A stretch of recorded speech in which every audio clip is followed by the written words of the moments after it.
Monday morning here in TYT Sports. I am fresh-faced, bushy tail, definitely just waltzed off a flight at 4 a.m. from New York, still recovering from UFC 205, as I'm sure the world is, because my God, what a fight it was, talking about the main card and the card in general. So, to break down how this thing went, we have Robin from the Fight Network in to join us. We're always happy to have our good friend on to discuss just an outright phenomenal night for the sport. Now, they take it to Madison Square Garden, sell out the arena, breaking records. The Irish contingent took over. We were there firsthand to see it. It was a surreal experience. Just before I get into those questions, just to kind of brief you on what I thought about it, Robin, is that, as you know, I'm a huge football fan. So what I seen firsthand was a direct transfer of a football audience over to a UFC audience, and that kind of mix of two different sports. There was chants, there was songs going on. Every single fight that led up to McGregor still had chants about McGregor in it. He really was obviously the main draw and attraction for them. But I wanted to discuss the fight and what we've seen. So Conor McGregor knocks out Eddie Alvarez in the second round, sends him to the canvas a few times in the first round, but you actually did something that was very interesting on your platform and talked about the risk factors. So I want to really know, what do you think Conor McGregor did so well, or was it that Eddie Alvarez just didn't plan and prepare as well as he should have? You know, this one, there is a lot to unpack here. And sometimes I can get hyperbolic when I'm talking about Conor McGregor, but the truth is, it's something he says he's changing the game. He really is changing the game. He wasn't playing by the same rules as Eddie Alvarez. Eddie Alvarez and most of your typical top 20, top 10, even top fighters like Alvarez, they've built their game a specific way, in a structured way that we all kind of can relate to if we watch fighting. They wrestle and they box and they do jujitsu. And McGregor and his coach, John Kavanagh, and a number of others in the game have looked at that game and see it as being able to exploit it, being able to look at it, it's limiting. And they've built things outside of that. While Alvarez would train, I got to get the takedown. McGregor would train, instead of defending the takedown, just maintain space between you and piece you up. The game itself is changing, and he's on the front end of it. So it wasn't about where your feet were or how you slip your head or how you defend a takedown or any of these sort of constructs that the fighting world has built. It was about, I'm going to stay outside. You can't touch me, and I'm going to punch you in the face. It's a simplistic macro view of fighting, and he is the master of it right now.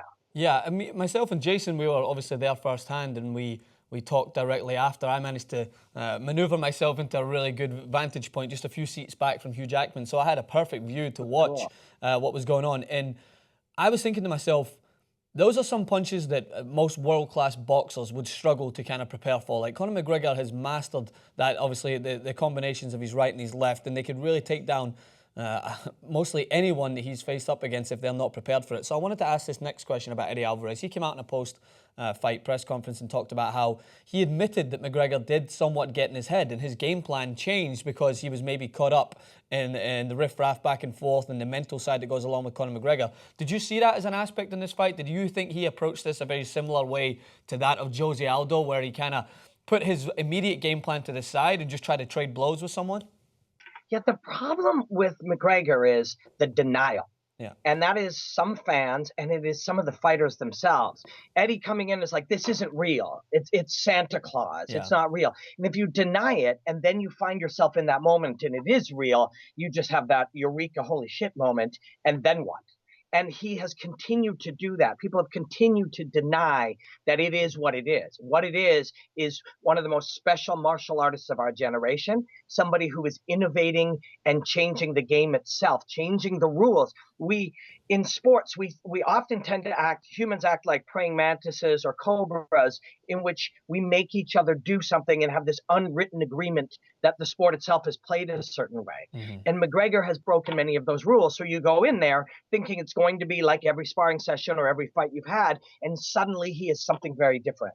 And that was something that fighters, other coaches, fans, people have wanted to deny for whatever reason. Maybe it's easier, or we've been sold on so many things so often, we have a natural tendency to try to, say it isn't true. But the truth is, this man is manipulating space while you're in the space in ways that his opponents aren't really comprehending. And now he's starting to play with time, the timing in which he does something, gets you to do something, and things that seem normal. If normally I do this and something can or can't happen, he has changed what he's capable of doing those windows of time.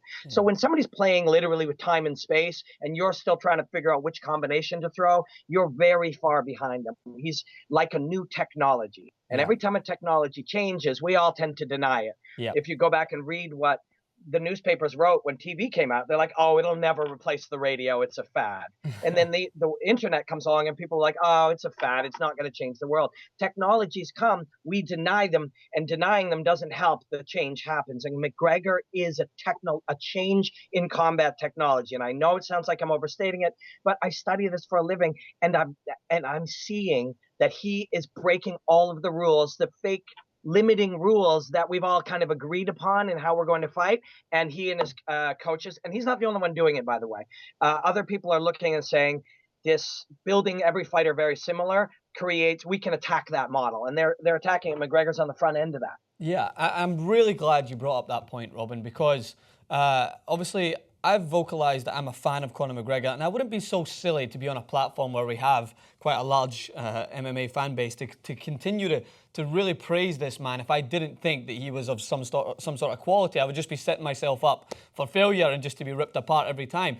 But one thing that has to be admitted about Conor McGregor is there's something about in sports, a defeat does something to a man or a woman in a certain way that you have to respond. And that's in any sport, basketball, baseball, football, American football. You really need to find a way to respond and look at yourself after a big defeat. He looked at himself after Nate Diaz, in which I thought at the time he decided to bite off more than he could chew too early. I think that he tried to jump to a man who was a bigger man, who was able to withstand his punching power and take things on the chin and just continue to move forward and ask McGregor what he's got. And he gassed himself out. So what this man did is he kept himself somewhat humble in comparison to what we expect from McGregor, but he really worked at his game.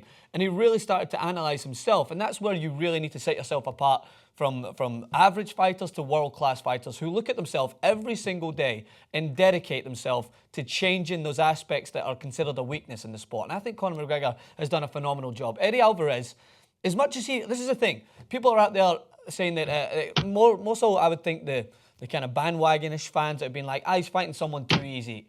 Eddie Alvarez is a veteran in this industry, and he is notorious at trying to take people to the ground, trying to work his body, trying to really make things ugly in there for them. He tried on several occasions to even come close to Conor McGregor. McGregor's defensive stance has changed remarkably since Nate Diaz. He's really prepared himself. He's not tried to over-excel at moments where he put Alvarez to the canvas 2 or 3 times. And again, we see that level of patience that I thought was phenomenal in the second fight against Diaz, where he just says, okay, I'm not going to go and overexert myself because we know these fighters deserve respect. And if I try to lay them out in the first round, I might gas myself out. So he's really started to work on those things. But like you said, he's still being denied. I was in the press conference when Tyrone Woodley, now that being fair, Tyrone Woodley is a huge man, and it would take McGregor it's hard to fathom that he could possibly go on and fight Woodley, which we'll get to in another clip, so stay tuned for that. He's defied all logic to this point, so, I mean, you can't write the guy out.